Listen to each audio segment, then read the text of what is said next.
ನಮ್ಮ ರಾಜ್ಯದ ಪ್ರಭಾವಿ ಸಚಿವ ಮುಸ್ಲಿಂ ಸಮುದಾಯದ ಅನಭಿಷಿಕ್ತ ಅಧಿಪತಿ ಜಮೀರ್ ಅಹಮದ್ ಖಾನ್ ಅವರ ಮನೆಯಲ್ಲೇ ಇತ್ತೀಚೆಗೆ ಕಳ್ಳತನ ನಡೆದಿತ್ತು. ಅವರ ತಾಯಿಯ ಚಿನ್ನಾಭರಣವನ್ನು ಖದೀಮರು ಹಂತ ಹಂತವಾಗಿ ಎಗರಿಸ್ತಾ ಹೋದರು. ಆಗ ಖುದ್ದು ಮಿನಿಸ್ಟರ್ ಜಮೀರ್ ಅಹಮದ್ ಅವರ ತಾಯಿನೇ ಪೊಲೀಸ್ ಸ್ಟೇಷನ್ಗೆ ಹೋಗಿ ಕಂಪ್ಲೇಂಟನ್ನು ಕೊಟ್ಟಿದ್ದರು. ಪೊಲೀಸ್ ತನಿಖೆ ಸಂದರ್ಭದಲ್ಲಿ ದೂರದ ಸಂಬಂಧಿಕರೇ ಕಳ್ಳತನ ಮಾಡಿದ್ದಾರೆ ಅನ್ನೋ ವಿಚಾರ ಗೊತ್ತಾಗಿದೆ. ಈ ಖದೀಮರು ಕದ್ದ ಮಾಲ್ ಸಮೇತ ಇದೀಗ ತಗಲಾಕೊಂಡಿದ್ದಾರೆ. ಹಾಗಾದರೆ ಜಮೀರ್ ಮನೆಗೆ ಕಣ್ಣ ಹಾಕಿದ ಖದೀಮರು ಸಿಕ್ಕಾಕೊಂಡಿದ್ದು ಹೇಗೆ, ಕದ್ದ ಮಾಲು ಎಷ್ಟು, ಇದೆಲ್ಲವನ್ನು ಈ ವಿಡಿಯೋದಲ್ಲಿ ಡೀಟೇಲ್ ಆಗಿ ನೋಡ್ತಾ ಹೋಗೋಣ. ಆದರೆ ಅದಕ್ಕೂ ಮೊದಲು ನೀವಿನ್ನೂ ನಮ್ಮ ಚಾನಲನ್ನು ಸಬ್ಸ್ಕ್ರೈಬ್ ಮಾಡಿಲ್ಲ ಅಂದರೆ ದಯವಿಟ್ಟು ಸಬ್ಸ್ಕ್ರೈಬ್ ಮಾಡಿಕೊಳ್ಳಿ. ಹಾಗೆ ಈ ವಿಡಿಯೋವನ್ನು ಕಡೇ ತನಕ ಮಿಸ್ ಮಾಡದೆ ನೋಡಿ. ವಸತಿ ಸಚಿವ ಜಮೀರ್ ಅಹಮದ್ ಜೊತೆಗೆ ದ್ರೋಹ ಆಗಿದೆ. ಅದು ಅಂತಿಂತ ದ್ರೋಹ ಅಲ್ಲ, ಉಂಡ ಮನೆಗೇನೆ ಕಣ್ಣ ಹಾಕುವ ದ್ರೋಹ ಆಗಿದೆ. ಅರಮನೆಗಿಂತ ದೊಡ್ಡದಿರುವ ಅವರ ಮನೆಯಲ್ಲಿ ವರ್ಷಾನುಗಟ್ಟಲೆ ಗುಟ್ಟಾಗಿ ನಡೆದುಕೊಂಡು ಬರ್ತಾ ಇದ್ದ ಕಳ್ಳತನ ಈಗ ಬಯಲಿಗೆ ಬಂದಿದೆ. ಕೋಟ್ಯಾಂತರ ರೂಪಾಯಿ ಮೌಲ್ಯದ ಅಂದರೆ ಜಮೀರ್ ಸಾಹೇಬರು ಎಲೆಕ್ಷನ್ ಸಮಯದಲ್ಲಿ ಚುನಾವಣಾ ಆಯೋಗಕ್ಕೆ ಲೆಕ್ಕ ಏನೇನು ಕೊಟ್ಟಿದ್ರೋ ಗೊತ್ತಿಲ್ಲ, ಅದೆಲ್ಲ ಕೆದ್ಕೋದಕ್ಕೆ ನಾನು ಹೋಗಲಿಲ್ಲ. ವೆಬ್ಸೈಟ್ ಚೆಕ್ ಮಾಡಿದರೆ ಯಾರಿಗೆ ಬೇಕಾದರೂ ಆ ಮಾಹಿತಿ ಸಿಕ್ಬಿಡುತ್ತೆ. ನನಗೇನೋ ಬೇಡ ಅನ್ನಿಸ್ತು. ಆದರೆ ಇವಾಗ ಕೋಟ್ಯಾಂತರ ರೂಪಾಯಿ ಮೌಲ್ಯದ ಅಂದರೆ 1,13,00,000 ರೂಪಾಯಿ ಮೌಲ್ಯದ ಚಿನ್ನಾಭರಣಗಳನ್ನು ಎಗರಿಸಲಾಗಿದೆ. ಇಷ್ಟು ಅಪಾರ ಮೌಲ್ಯದ ಚಿನ್ನವನ್ನು ಕದ್ದು ನವರಂಗಿ ಆಟ ಆಡ್ತಾ ಇದ್ದವರನ್ನು ಶಿವಾಜಿನಗರ ಪೊಲೀಸರು ಅರೆಸ್ಟ್ ಮಾಡುವಲ್ಲಿ ಯಶಸ್ವಿಯಾಗಿದ್ದಾರೆ. ಅಂದಂಗೆ ಕಳ್ಳತನ ಮಾಡಿದ್ದು ಬೇರೆ ಯಾರೂ ಅಲ್ಲ, ಸ್ವತಃ ಮಿನಿಸ್ಟರ್ ಜಮೀರ್ ಅವರ ತಾಯಿಯ ಸಂಬಂಧಿಕರು ಸೈಯದ್ ಅಮೀರ್ ಮತ್ತು ಅಮೀರ್ ಅಹಮದ್. ಇವರು ಬಂಧಿತ ಆರೋಪಿಗಳು. ಇವರಿಂದ 1 ಕೆಜಿಗೂ ಹೆಚ್ಚು ಚಿನ್ನಾಭರಣಗಳನ್ನು ವಶಕ್ಕೆ ಪಡೆದುಕೊಳ್ಳಲಾಗಿದೆ.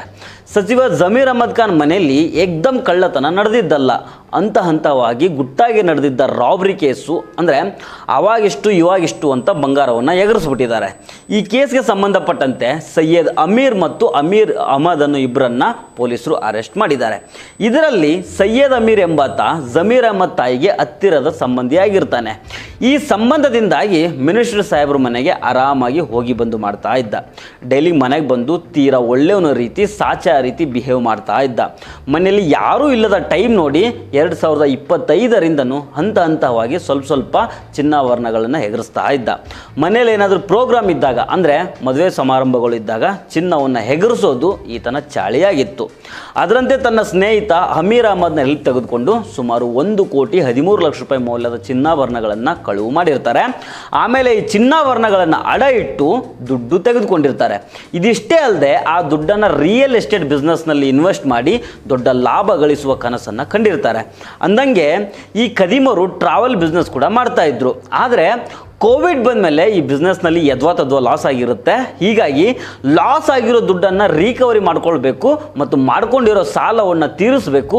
ಹೀಗಾಗಿ ದುಡ್ಡಿನ ಅಪಾಪಿಗೆ ಸಿಕ್ಕಾಕೊಂಡಿರ್ತಾರೆ. ಎಲ್ಲೂ ಫೈನಾನ್ಸ್ ಮತ್ತು ಸಾಲ ಸಿಗದೇ ಇದ್ದಾಗ ಕೊನೆಗೆ ಜಮೀರ್ ಮನೆ ಮೇಲೇ ಕಣ್ಣಾಕ್ತಾರೆ. ಕಳೆದ 1-2 ವರ್ಷದಿಂದ ಸ್ಟೆಪ್ ಬೈ ಸ್ಟೆಪ್ ಇಷ್ಟು ಅಷ್ಟು ಅಂತ ಜಮೀರ್ ತಾಯಿಯ ಬಂಗಾರವನ್ನು ಎಗರಿಸ್ತಾ ಬರ್ತಾರೆ. ಕಳ್ಳತನ ಆದಮೇಲೆ ಆರೋಪಿಗಳ ನಡವಳಿಕೆ ಬದಲಾಗಿದ್ದು ಪೊಲೀಸರಿಗೆ ಮಹತ್ವದ ಕ್ಲೂ ಕೊಟ್ಟಿರುತ್ತೆ. ಆಗಾಗ ಜಮೀರ್ ಮನೆಗೆ ಬರ್ತಾ ಇದ್ದ ಇವರು ಕಳ್ಳತನ ಆದಮೇಲೆ ಆ ಮನೆಗೆ ಬರೋದನ್ನೇ ಸ್ಟಾಪ್ ಮಾಡಿರ್ತಾರೆ. ಜಮೀರ್ ಅಹಮದ್ ತಾಯಿ ಫೋನ್ ಮಾಡಿದರೂ ರಿಸೀವ್ ಮಾಡ್ತಾ ಇರಲಿಲ್ಲ. ಯಾವಾಗ ಇವರ ಮೊಬೈಲ್ ಸ್ವಿಚ್ ಆಫ್ ಆಗುತ್ತೋ ಆಗ ಪೊಲೀಸರಿಗೆ ಇವರೇ ಕಳ್ಳರು ಅನ್ನೋದು ಪೊಲೀಸರಿಗೆ ಕನ್ಫರ್ಮ್ ಆಗುತ್ತೆ. ಸದ್ಯ ಇಬ್ಬರನ್ನು ಪೊಲೀಸರು ಅರೆಸ್ಟ್ ಮಾಡಿದ್ದಾರೆ. ಅರೆಸ್ಟ್ ಮಾಡಿ ವಿಚಾರಣೆ ನಡೆಸುವಾಗ ತಮ್ಮ ಹಳೆ ಪುರಾಣವನ್ನು ಬಿಚ್ಚಿಟ್ಟಿದ್ದಾರೆ. ಸದ್ಯ ಬಂಧಿತರಿಂದ ಒಟ್ಟು 750 ಗ್ರಾಂ ಚಿನ್ನಾಭರಣಗಳನ್ನು ಪೊಲೀಸರು ವಶಪಡಿಸಿಕೊಂಡಿದ್ದಾರೆ.